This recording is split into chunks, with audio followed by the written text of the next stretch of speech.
Good morning. Welcome back. Thought I'd start today just showing you what's going on with the 65 gallon. Those are indeed fake plants, but I'm going to do it the same way I did it upstairs.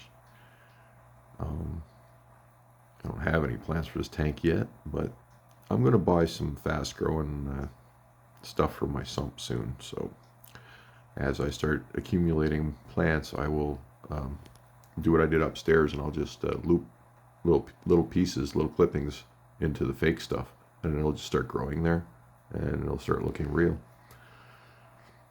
And it'll fill it in and hide the fake stuff, and it starts to look more and more real as it grows. So that's the plan for this tank and plants down the road. But things are doing good. I put the Siamese algae eaters in here, and I'm really laying off cleaning my glass because there's not a lot of algae for them in this tank because it's newly set up. So I'm just kind of letting her go right now. It's just algae on the glass, so who cares? I mean, I'll leave a lot of algae upstairs too. I'll clean most of the algae off the tank, and then I'll leave like the corners alone and areas. I'll do like 25% of the tank every time I feel I need to. I won't do it all because too much is never good when you're removing biology, and algae is biology. So you want to keep that balance in your tank, and the algae's there because I don't have enough plants. So it's part of my balance, and I have to leave some behind upstairs in the 90 gallon. When I get enough plants going, the algae's all going to die off. So, but it's one battle. I have to choose my battles. Algae's really not the thing that's setting me back in any way, shape, or form. So I spend my money where it's needed, and when I get to that point that I can blow money on plants, which is probably maybe it's going to be next month in June, I'll start putting some serious bucks into plants for the 90 and for this tank too. And so I haven't done much with the steel shelf here, not yet. That needs 2 big 4x8 sheets of wood, so that's another $150 plus. What is it? With the way the inflation's going, it'll be $200 by the time I get there in a month or two. Like it's crazy, but I'll stop talking about that. Let's go look at the 90 gallon because the eggs are looking good. The eggs are looking good. I'm not at the 24-hour mark though, but normally I'm seeing something white by now. Let's go have a peek. And we're upstairs at the 90. So I'm seeing 1, maybe 2 right now that don't quite look like the others. So we're not at 24 hours yet.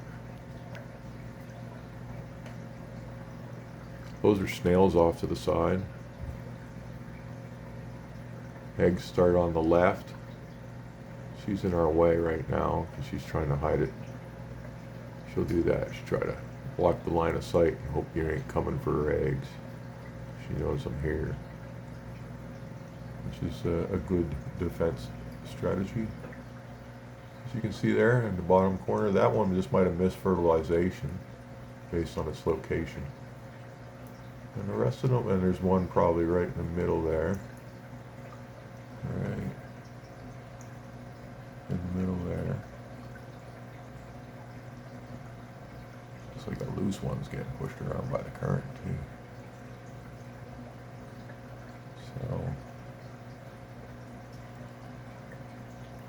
I will say that this is probably looking like every other time right now, but I would probably see more white eggs because we're probably only a couple hours away from 24 hours. Normally by then I've got like 5, 6, 7 white eggs. So I will make a short this afternoon with an egg called Egg Status Update, And we'll see where we are as we pass the 24-hour mark.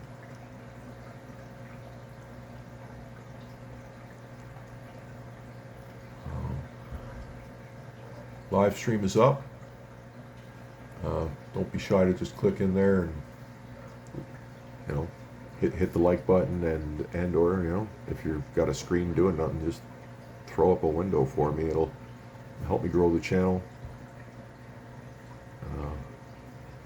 and unlock other channel options to make things a little more interesting on YouTube. And the babies are all over here.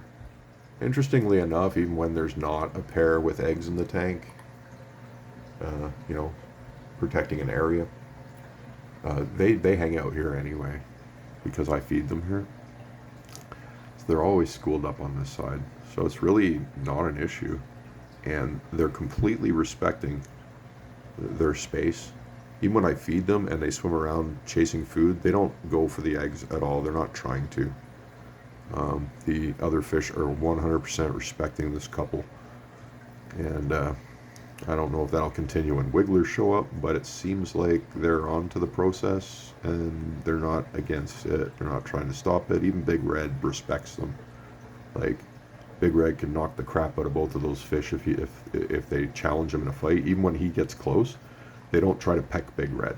They go up and they're like, please get away, and they do a little flutter, and then Big Red's like, I will respect you, and he swims away. So these fish they really get along fairly well. You'll see them doing cichlid like stuff like that there, but they don't hurt each other. They're not like aggressively trying to kill each other. They just pecking order stuff, normal fish behavior. They're friends. They're all friends, and you know. Well, I'm somewhere in the neighborhood. I forgot the other day. I lost one for a minute, but yeah, I think I'm in the 17 discus range. I might be even 16. I don't know. I haven't counted them for a while. Somewhere in that range. So, and don't worry, I'm planning on getting a few more. I gotta replace my losses. My recent losses. There was the stunted one a couple months ago that died of encephalitis, basically. Her skull and her eyeballs were just not working out. She stunted and stopped when she was too small to survive it, and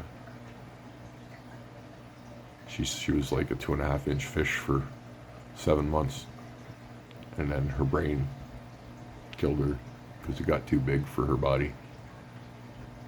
And the other one, as more recently, you might remember him. He smashed into the heater and he did some kind of bone damage and just died about 4 or 5 days later. He was never quite the same. I thought he was coming back, and then he just up and died. So he got a little better, and then he died. It was weird. Everyone else is perfectly healthy. We had some white poop coming out of yellow diamond there, but I solved that. We got some... we dosed up some beef heart and did that for 5 days, and things are back to normal. We're going to continue with that routine for another 5 days to make sure it's been mopped up. He could have been just getting out competed for food. They'll poop white if there's nothing in their bellies, and what I was seeing did not look like hexamida or anything. It was solid white. It wasn't like disease white. So it was probably nothing, but a precautionary gut cleanse is always good with these guys. Do you think something's wrong? You don't mess around with your $4,000+ worth of fish. You make sure you nip it in the butt. So, I guess we'll cap it up there. I try to keep these things as short as I can. Not trying to turn it into an hour-long documentary or anything. Thank you so much for watching, as I enjoy sharing, and I enjoy the learning. It's we're getting there. We got We got a steady couple. We got a stable school. I've got another couple back there. That's Bertha. So Bertha and the other snakeskin. So we're doing good. And once I figure out what's going on with this water and the egg killing, and I'm pretty close, we're going to have some babies and some action. Stay tuned. Have a wonderful day.